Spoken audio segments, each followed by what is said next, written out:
First strike. The maintenance vessel, Helping Hand, looked exactly like what everyone expected, a battered, slightly outdated ship with visible welding marks and patches of mismatched hull plating. It drifted along the edges of the Centauri colony, its running lights dim, broadcasting standard civilian IDs. To any observer, it was just another support ship serving the burgeoning human expansion into space. Captain Sarah Chen liked it that way. She sat in her command chair, deliberately worn and scuffed like everything else on the bridge, and watched the massive Vraxian warship approaching the colony. The alien vessel's angular hull bristled with weapon ports, its crimson hull paint marking it as a ship of the Vraxian Empire's elite conquest fleet. Their broadcasting demands, her communications officer, David Kumar, reported. Standard Vraxian protocol, immediate surrender of the colony or they'll begin orbital bombardment. Sarah's fingers tightened on her armrests, but her voice remained calm. How many civilians still in the colony? Evacuation is at 82%, Lieutenant Maria Rodriguez answered from the tactical station. About 3,000 still planet-side. The Vraxians had timed their attack well. The colony's dedicated defense fleet was 2 days away, responding to another threat that now appeared to have been a deliberate distraction. On paper, the colony was defenseless. Sarah allowed herself a small smile. Time to show them why humanity has survived every attempted invasion for the past century. She pressed her palm against the DNA reader hidden in her armrest. Throughout the ship, false panels began to slide away. The battered hull plating rippled and transformed as nanomaterials activated, revealing pristine armor beneath. Weapon ports appeared where maintenance hatches had been. Vraxian vessel is detecting our power spike, Maria reported. They're charging weapons. Let them, Sarah said. Bring our systems to full combat status. Deploy the ghost field. The air around the Helping Hand shimmered as dozens of holographic duplicates of the ship appeared, each one a perfect sensor match for the original. It was a technology the Vraxians had never encountered, one of many humanity had kept hidden. The Vraxian ship fired, its energy weapons cutting through space. They passed harmlessly through 3 ghost images before the alien gunners realized they couldn't tell which ship was real. Their shield configuration? Sarah asked. Standard Vraxian layered energy barriers, Maria replied. They haven't updated their designs in decades. No defense against phase missiles. Launch a warning shot. Let's give them one chance to retreat. A single missile launched from the Helping Hand. The Vraxian ship's shields flared brilliantly as they tried to stop it, but the missile simply phased through them as if they weren't there. It detonated 100 meters from their hull, the explosion dark and silent in space. They're powering up their main guns, David reported. No response to communications. Sarah nodded. She'd expected this.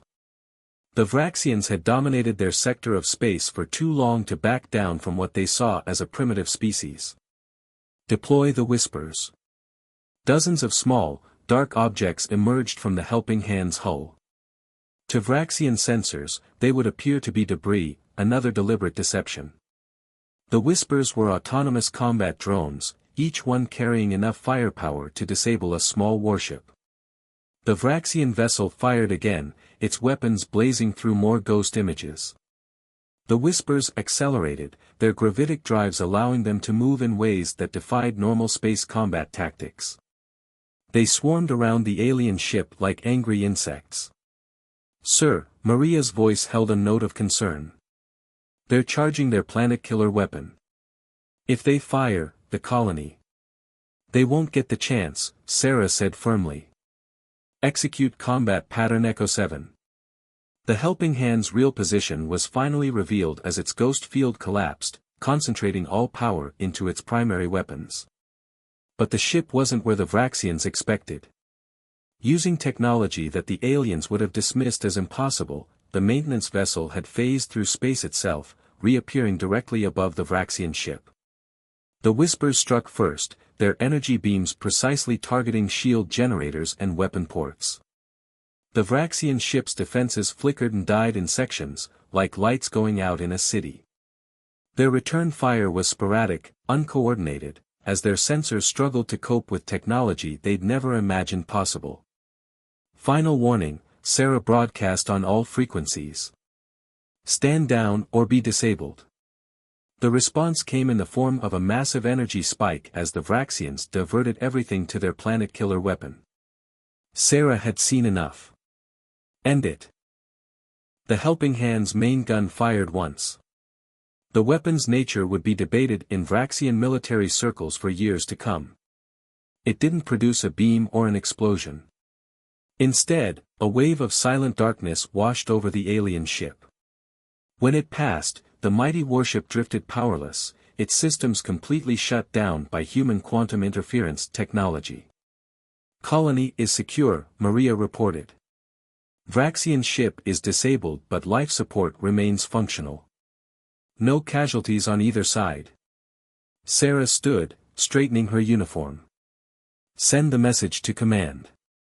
The Vraxians have finally made their move. She paused, looking at the dead warship on her screen.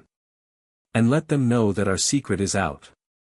It's time for humanity to stop hiding. As rescue ships approached the colony and the Vraxian crew faced the reality of their defeat, Sarah knew this was just the beginning. Humanity had hidden its true capabilities for generations, appearing weak while building strength, appearing primitive while advancing beyond their wildest dreams. They had hoped to avoid conflict through obscurity, but now that the Vraxians had forced their hand, the galaxy was about to learn why humans had survived every attempt to conquer them. The age of deception was over. The age of humanity had begun. The Silent Fleet. High Admiral Kexville of the Vraxian Empire stared at the holographic displays floating before his command throne. They showed the same footage he'd watched 100 times, the human maintenance vessel, transforming into a warship of impossible capability, the swarm of deadly drones, and most disturbing of all, the weapon that had shut down one of his most powerful ships with a single shot. Impossible, muttered Subcommander Zareth, his scaled head crest flattening in distress. The humans are a primitive species. Their ships use basic fusion drives. Their colonies barely have planetary shields. That's what they wanted us to think. Kexville's outer eyes narrowed while his inner ones focused on new data streaming in. Get me the trade route analysis. A new hologram appeared, showing the major shipping lanes throughout Vraxian space. Thousands of dots represented registered human vessels, merchant ships, mining platforms, passenger liners, and maintenance craft. Cross-reference with the capabilities we observed at the Centauri colony, Kexville ordered. The computer overlay highlighted hundreds of ships that matched the power signatures and basic configuration of the vessel that had defeated their warship. Kexville felt his scales tighten against his body, a Vraxian stress response. They're everywhere, Zareth whispered. If each of those ships carries similar capabilities, then we've been surrounded by a hidden fleet while thinking we were merely tolerating primitive traders. Kexville stood, his massive frame casting shadows in the command center's dim light. And those are only the ones we can identify. How many more are hidden in plain sight? The doors to the command center slid open, admitting Intelligence Director Vexera. Her normally immaculate uniform was wrinkled, suggesting she'd been working without rest since the incident. The situation is worse than we thought, she announced without preamble. We've been analyzing human historical data. Their technological progression doesn't make sense, there are gaps, inconsistencies. We now believe they've been deliberately releasing outdated technology, maintaining an illusion of normal development while keeping their true capabilities hidden. But why? Zareth demanded. Why appear weak when they possess such strength? Because they were watching us, Kexville realized. Learning our responses, our tactics, our capabilities. Every time we encountered their ships, we revealed more about ourselves while they showed us only what they wanted us to see. Vexera nodded, her head crest rippling with concern. We've detected unusual power signatures from several human civilian stations in our territory. They appear to be monitoring posts, disguised as trading outposts or maintenance facilities. How long? Kexville asked. How long have they been preparing? Based on our analysis. Decades at minimum. The oldest human trading ships in our space. She paused, checking her data tablet. They could have been combat-capable vessels gathering intelligence for the past 50 years. The implications struck Kexville like a physical blow. The Vraxian Empire had prided itself on understanding the capabilities of every species in known space. Their military intelligence was supposedly unmatched. Yet somehow, humanity had built an entire hidden fleet within their territory without detection. A new alert flashed across the command screens. Multiple human vessels are powering up previously hidden systems, a sensor operator reported. Similar signatures to the Centauri incident. Across Vraxian space, dozens of seemingly innocent human ships were revealing their true nature. Merchant vessels sprouted weapon ports. Mining platforms unveiled sensor arrays far more advanced than anything the Vraxians possessed. Even passenger liners showed evidence of military-grade shields and stealth systems. They're sending a message, Vexera said quietly. Now that we've seen their capabilities, they want us to know just how vulnerable we've been. Kexville watched as more reports flooded in. Human ships were maintaining their usual routes, conducting business as normal, but now they made no effort to hide their true power signatures. Each vessel was a silent reminder of humanity's deception and overwhelming technological advantage. What are our options? Zareth asked, his voice barely controlled. Militarily? Kexville laughed bitterly. If that maintenance vessel represents their standard capability, and these readings suggest it does, then every human ship in our space could be a capital-class warship in disguise. We couldn't engage them without risking our entire fleet. The Council of Elders will never accept this, Vexera warned. They'll demand action, regardless of the consequences. Then perhaps it's time we learned more about our adversary, Kexville decided. Director Vexera, I want every scrap of information we have on human history, particularly their conflicts. If we're to understand their strategy, we need to understand their thinking. As his subordinates rushed to comply, Kexville returned his gaze to the tactical display. The human vessels continued their routes, each one now openly displaying power signatures that shouldn't have been possible for their size. Their very presence was a statement: we were always here, always watching, always ready. The age of Vraxian military supremacy had ended not with a bang, but with the quiet revelation of a truth they should have seen long ago. Humanity hadn't needed to build a fleet to challenge them, they'd simply hidden their true fleet in plain sight, waiting for the moment when the Vraxians would force their hand. And now, as reports of more powered-up human vessels continued to flood in, Kexville couldn't shake the feeling that this was still just the beginning of humanity's revelations. War Council. The Grand Chamber of the Vraxian Council of Elders had never been so quiet. 12 of the most powerful beings in the Empire sat in stunned silence as they watched the human diplomatic transmission. The holographic figure standing before them was Admiral James Cooper, Earth's representative to the galactic community. For centuries, Cooper's image said calmly, humanity has watched the expansion of empires across the stars. We've seen powerful races subjugate weaker ones in the name of protection. We've witnessed technological superiority used as a weapon of oppression. He paused, his weathered face showing no emotion. We chose a different path.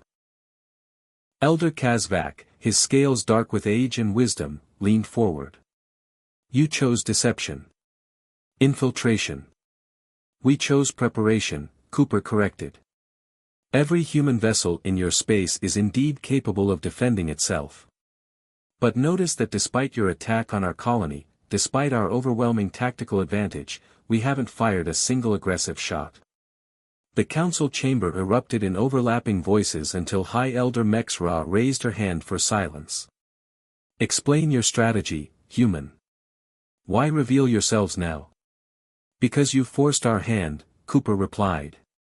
But perhaps it's time you understood why we operate as we do. With your permission, I'll share a story from Earth's history. The council members exchanged glances. Kexville, standing at attention near the chamber's entrance, noticed how even the most militant elders seemed eager to understand. Cooper's hologram gestured, and a new image appeared, an ancient Earth village. Centuries ago, there was a small island nation called Japan. When powerful foreign nations threatened them with superior technology, they didn't immediately fight back. Instead, they watched. They learned. They adapted. And in a single generation, they transformed from a seemingly primitive society into a modern power. The image changed to show massive Earth vessels. Humanity learned from this lesson. When we first encountered alien life, we realized we were technologically outmatched. But rather than reveal our weakness, we chose to advance in secret.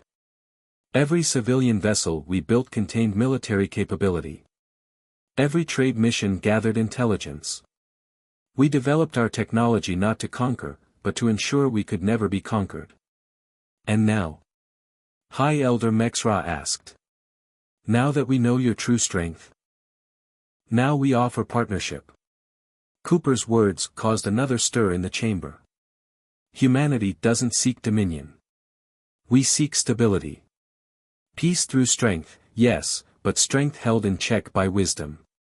Kexville watched the elders' reactions. Some showed outrage, others fear, but a few, including Mexra, seemed thoughtful. You speak of peace, Elder Kazvak said, yet you built a war fleet in secret. We built a defensive fleet, Cooper corrected. Every human vessel is equipped to protect itself and others. But examine our history in your space carefully.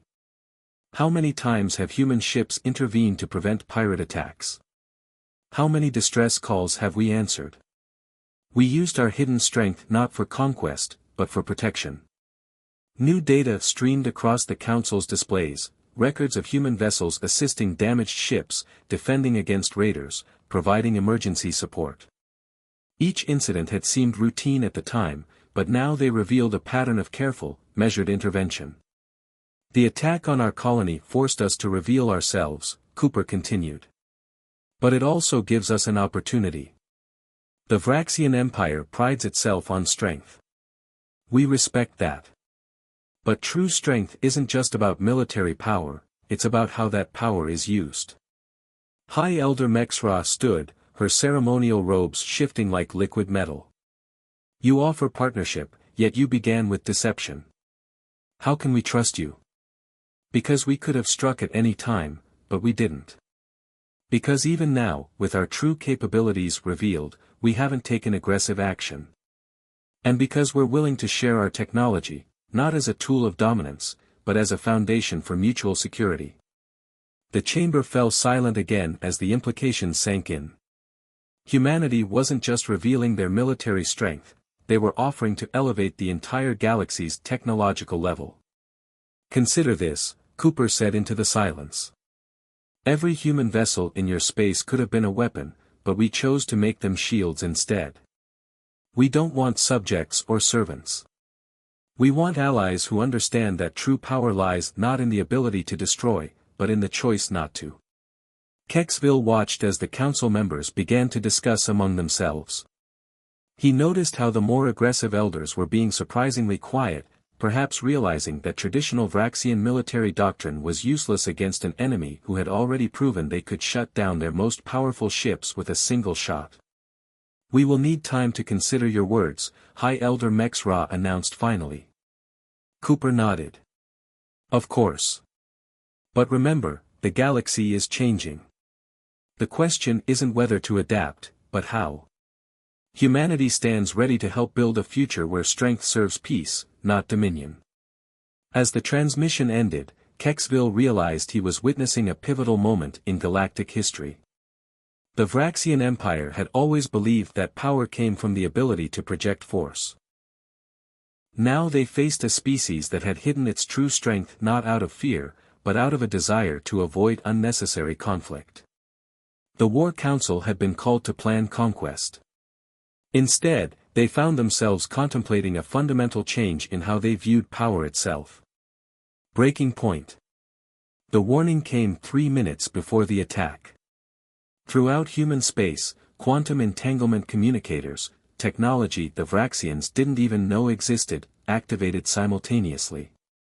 The message was brief: hardline faction coup in Vraxian Empire. Multiple battle fleets incoming. Defensive Protocol Omega authorized. Captain Sarah Chen, still patrolling near the Centauri colony, watched her tactical display as thousands of Vraxian warships emerged from hyperspace. The militant faction of the Empire had made their choice. They're targeting every human vessel and colony simultaneously, David reported from communications.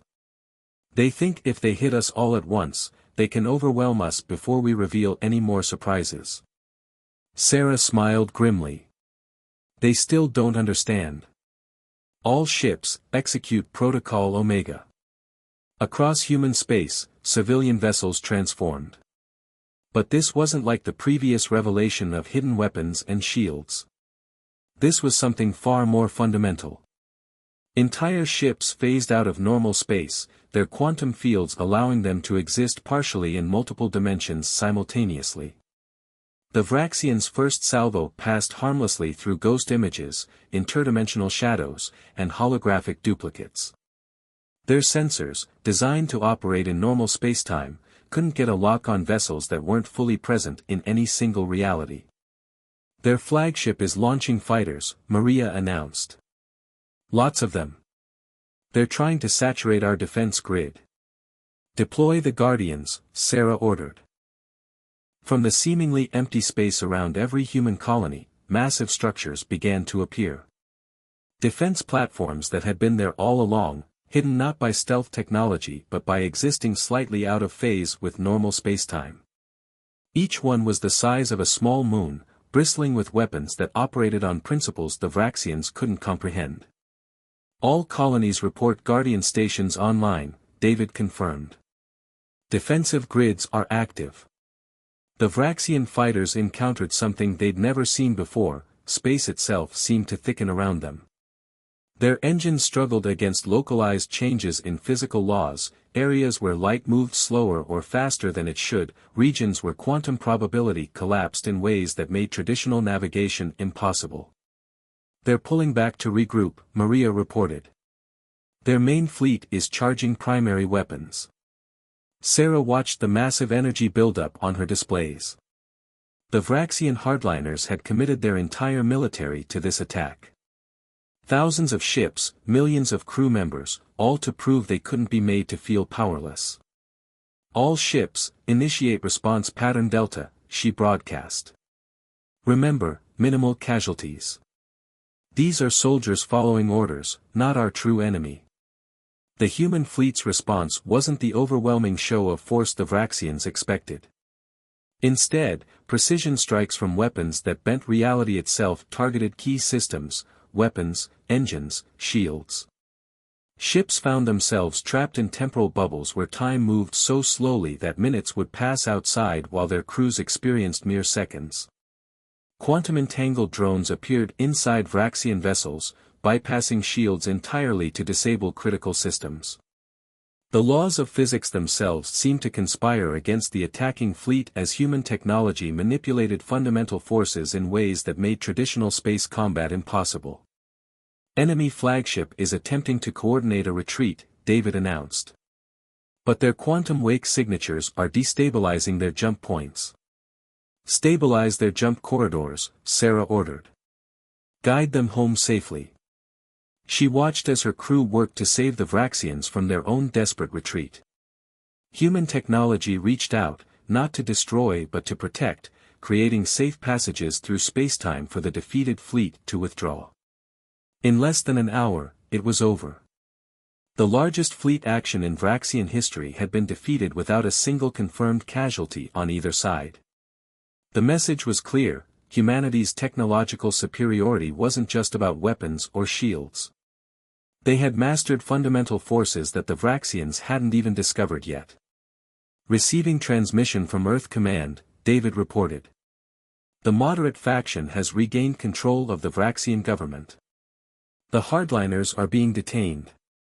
Sarah nodded, finally allowing herself to relax slightly. Send the standing down signal to all ships. But maintain Guardian Station coverage, they'll need time to process what they've seen today. As the adrenaline of battle faded, she reflected on what this revelation would mean. The Vraxians and other races would now understand that humanity hadn't just been hiding advanced weapons, they'd been concealing their complete mastery of physics itself. Every human ship was a testament to science that operated beyond the understanding of their galactic neighbors. But more importantly, they'd demonstrated how they used that power. Not to destroy or dominate, but to protect and preserve. Even in victory, they'd chosen to save their enemies from their own desperate tactics. The breaking point hadn't led to destruction, but to understanding. The galaxy would never be the same, but perhaps now it could become something better. New Dawn. 1 month after the failed Vraxian attack, representatives from every major galactic civilization gathered on Earth. The location itself was significant. Most species had assumed Earth was a relatively primitive world, based on its visible technology. Now they sat in a conference chamber that existed partially in 11 dimensions, marveling at technology that seemed like magic to even their most advanced scientists.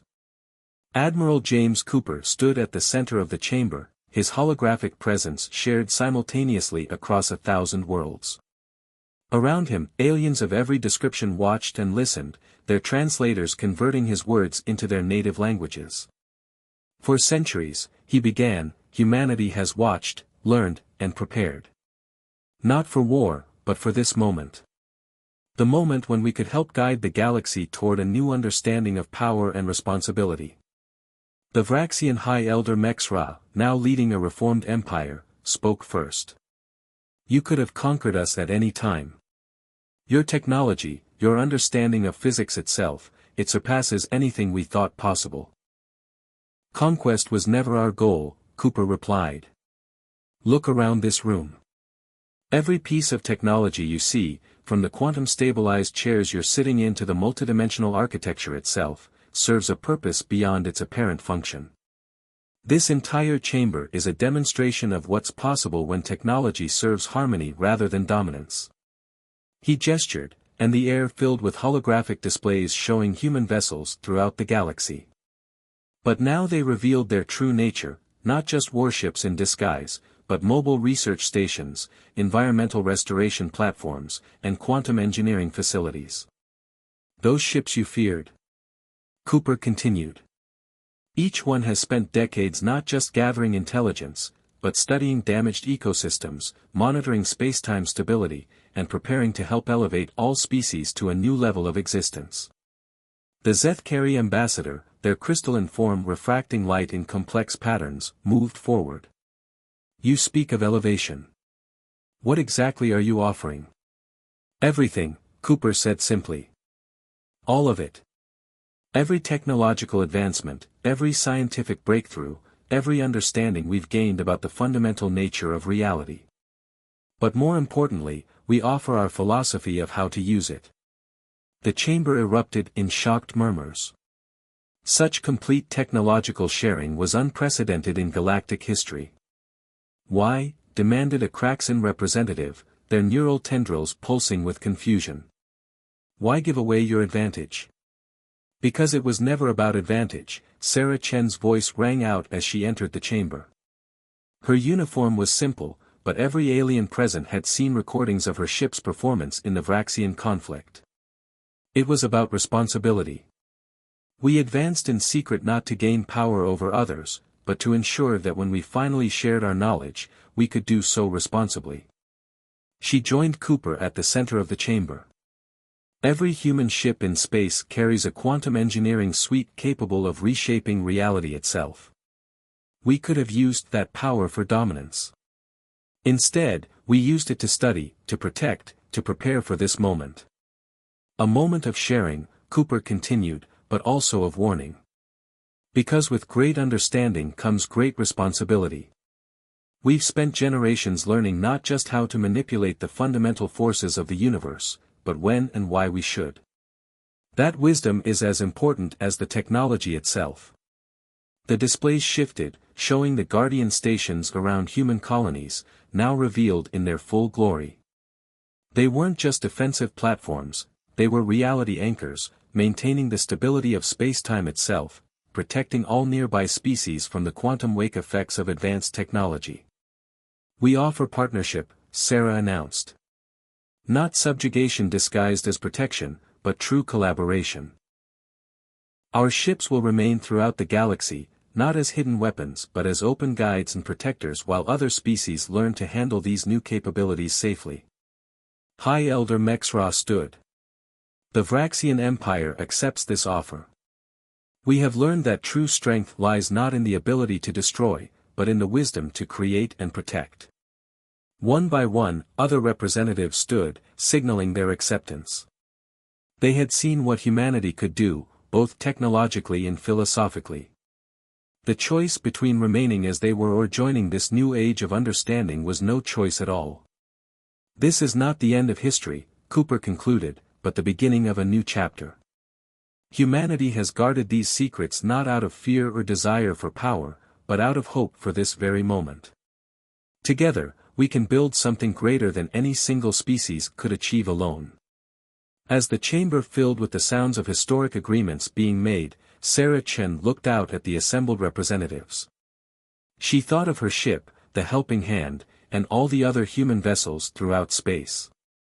They had maintained their disguise for so long, not to deceive but to protect, to wait for the right moment. That moment had finally arrived. The dawn of a new age, not of human dominance, but of true galactic partnership. An age where technology served wisdom, and power existed not to control, but to elevate all.